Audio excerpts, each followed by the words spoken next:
and it's so passionate about mental health. You know, when we started back in at Gardner, I was getting my master's in clinical community psychology at San Jose State University, 1977.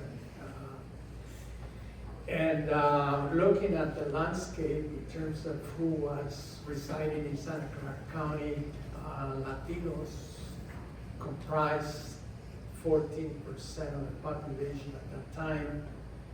That was the largest minority at that time. And so, and looking at, you know, who is using mental health services, and you find that Latinos were comprised 3% of the caseload in Santa Clara County, and obviously Asian Pacific Islanders were not, you know, really shown much in there. So clearly the landscape was that, you know, there were no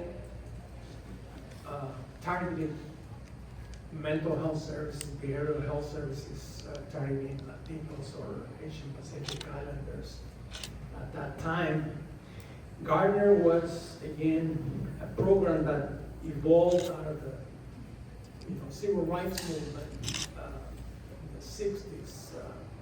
Then, of course, the behavioral health came on in the mid-70s when I started volunteering. And so, I mean, doing outreach, education, community education was really paramount in terms of, you know, letting the community know, going to CET training programs, for example, and talk about what is depression, ¿qué es depresión, what is anxiety, you know, how does it manifest itself, and how do you treat it, who do you go to, and how to use the services available at that time, doing outreach, literature, leafleting.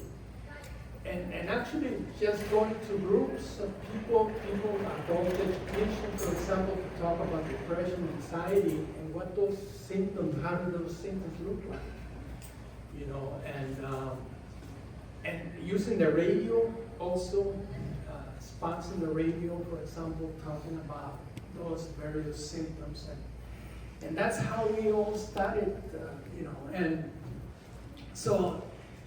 And as a result of the advocacy, you know, we had the Chicano Mental Health Association, for example, that actually promote and advocate through County of Santa Clara to begin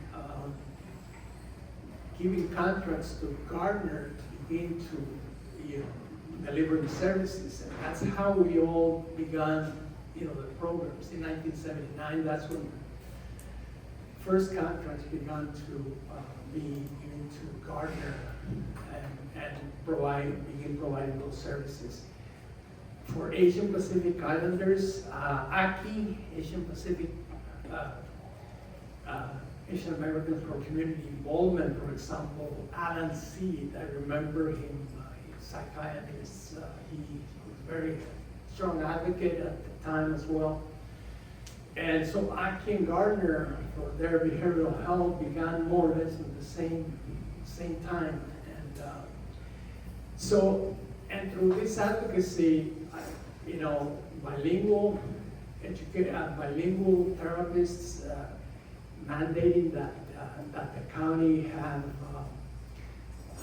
a specific number of bilingual people within the system, and also, you know, the threshold languages, for example, that make sure that that every center, every program provides someone who's able to speak the language of that particular minority group.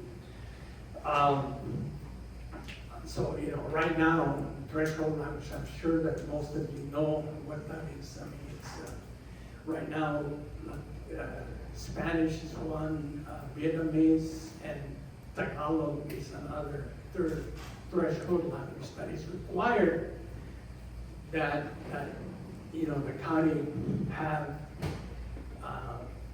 bilingual therapists providing service to those groupings. So there's been a lot of those changes, advocacies, including the federal government also mandating that there be cultural competency embedded within the programs being provided to the community, especially when there is a significant number of individuals that speak other than English. And so, anyway, so there's been a lot of progress made, and there's a lot more.